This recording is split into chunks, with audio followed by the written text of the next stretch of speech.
ये वो क्षण हो सकता है जो क्षेत्र को कगार पर धकेल दे। संयुक्त राज्य अमेरिका अब ईरान पर नौसैनिक घेराबंदी करने की तैयारी कर रहा है और ईरान पहले से ही कठोर प्रतिक्रिया की चेतावनी दे रहा है। इसकी शुरुआत डोनाल्ड ट्रंप की एक सीधी घोषणा के साथ हुई।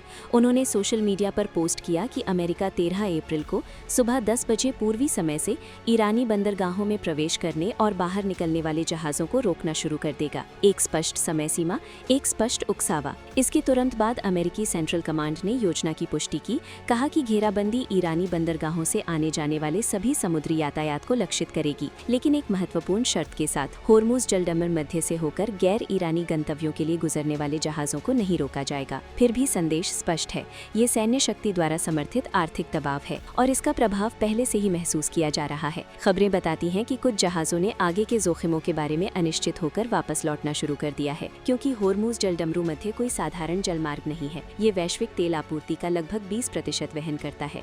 यहाँ कोई भी व्यवधान पूरी दुनिया में हलचल पैदा करता है, लेकिन ईरान पीछे नहीं हट रहा है। इस्लामिक रेवोल्यूशनरी गार्ड कॉर्प्स ने सीधी चेतावनी जारी की है। जलडमरू मध्य में किसी भी अमेरिकी सैन्य उपस्थिति को संघर्ष विराम का उल्लंघन माना जाएगा और उसका जवाब कठोरता और निर्णायक रूप से दिया जाएगा। ईरानी कमांडर और भी आगे बढ़ रहे हैं, अमेरिकी कदम को हास्यास्पद और मजाकिया कह रहे हैं और जलडमरू मध्य पर पूर्ण नियंत्रण का दावा कर रहे हैं। एक बयान विशेष रूप से उल्लेखनीय है। एक चेतावनी की कोई भी गलत गणना अमेरिकी सेना को उस स्थिति में फंसा सकती है जिसे वे घातक वभर कहते हैं, जो अर्थपूर्ण मुहावरा है। ये सब कूटनीतिक प्रयासों के विफल होने के बाद आया है।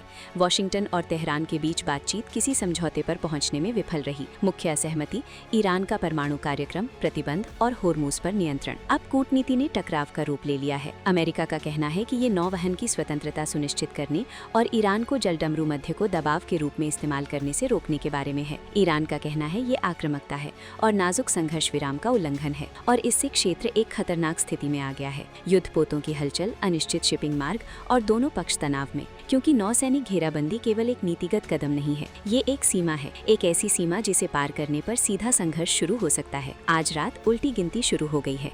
13 अप्रैल सुबह 10 बजे पूर्वी समय, एक ऐसा क्षण जो ये निर्धारित कर सकता है कि तनाव कम होगा या कुछ बहुत बड़े संघर्ष में बदल जाएगा, क्योंकि होर्मुज जलडमरू मध्य में गलती की कोई गुंजाइश नहीं है।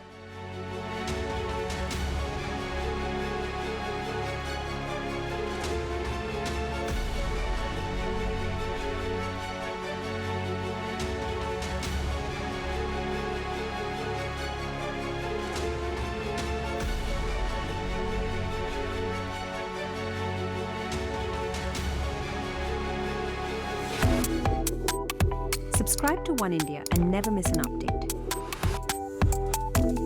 Download the One India app now.